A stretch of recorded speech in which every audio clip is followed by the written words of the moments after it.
And you know, like this is some obvious things which we look at, right? If we look at the ground contact, right? So with the ground contact, you see that we actually want to be able to get a spectrum of those ground contacts, right? So again, when people observe it, you think like, oh, this is just one platform, right?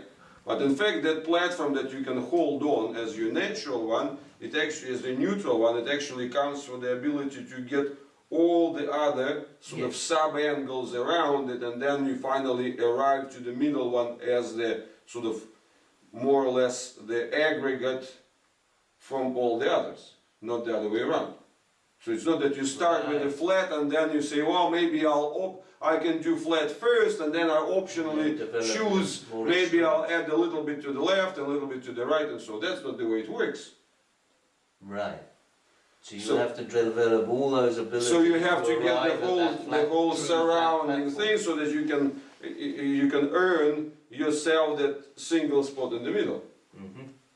So again, that flips the perception from what would usually be thought of, right? Yes. Again, you ask a person and say, oh wow, you know, just what could be simpler than putting the feet on the ground? Just, you know, like this is a contact and that's it, right? Mm-hmm. And you would start thinking in terms of friction. But in fact, it's not even about the friction on the outside, it's this sequence, right? If you look at it that way, you know, we can grip on the ground not because we have some particular, suction cups or particular high friction, you know, threads on the bare foot. Mm-hmm. But in reality, if you look at it, it's a double thing. So it means that your grip is not defined by the real surface contact unless it's super slippery, right? Mm-hmm. But it's defined, you know, you've got the fat pad, right? So you see that the fat pad through multiple fascia connections integrates to the attachment to the bone, right? So you kind of into this ligamentous foot, and then when you slide, so in fact it's this 4-bar effect, right? So you see it's like a slab, right? So you see where the pad contacts the ground and the attachments of the pad to the bone that limits the sliding. Right. So it's not immediately on the surface, it's within your foot. Yes. So and that's the critical thing, right? So you see that's why it's the same surface, but when we're looking at them, right, we would then also be able to see that it's the grounding, you know, the connection of the fat pad to the, you know, the ligamentous foot is stronger on the right side, mm-hmm. and respectively weaker on the left. Mm-hmm. So that's where the ground grip and the integration there is weaker. Mm-hmm. And as we move into this domain, right, so you see it also gives us this significant broadening of the original scope. Or you've got the rupture of the spinal cord, hence that's an effect, you know, that the sort of all sorts of troubles and the lack of the proper neural circuitry and integration with the legs, right?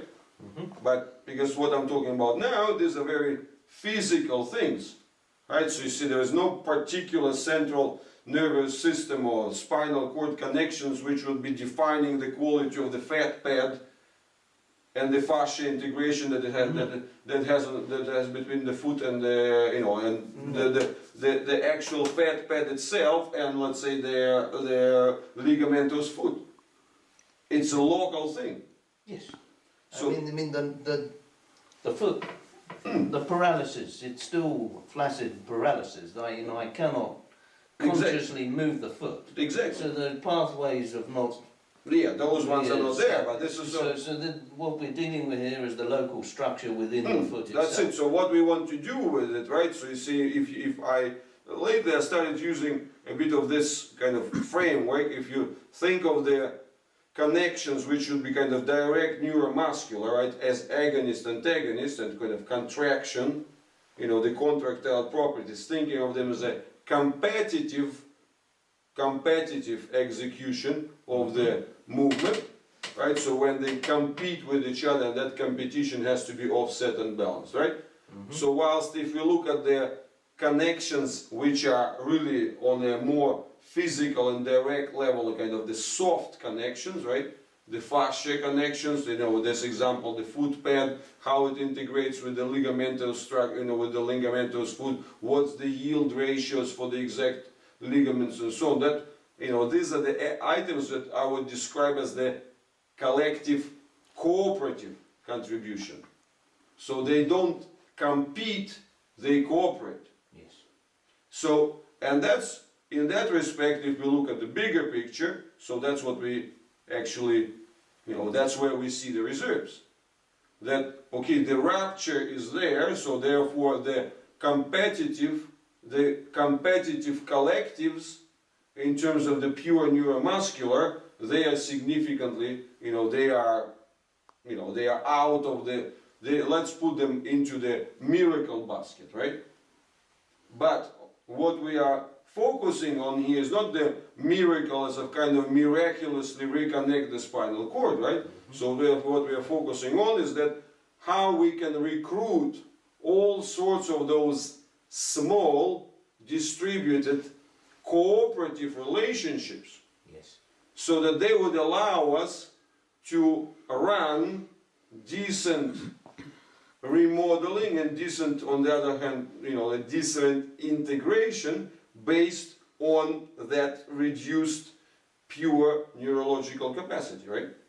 So that's, if you think about it, competitive cooperative, right? So you see for the collective aggregates, so that I found to be quite neat framework to put the whole thing in place.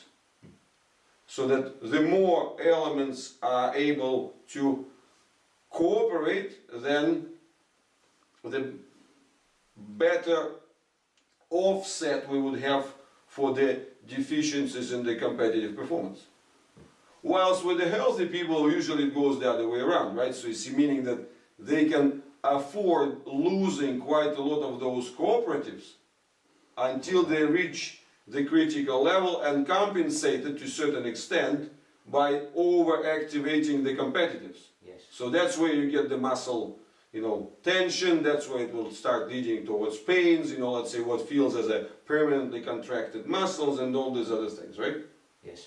So what, and in fact, if we get back to the origins, right, so you see this is our central point, is that once your spinal cord injury happened, of course, the visible part of it was the rupture of the spinal cord, but the less heralded and less kind of recognized and less visible part would be the deterioration, that the structures which were very smart, very divided, very much like 3D printing all the way indexed and allowing all this background cooperative interactions, they were really erased through that, right? So that, because that's a shock through the system, you know, let's say the period of being unconscious and getting all these things. So basically the tone drops dramatically, and then as the tone drops, that causes all sorts of the negative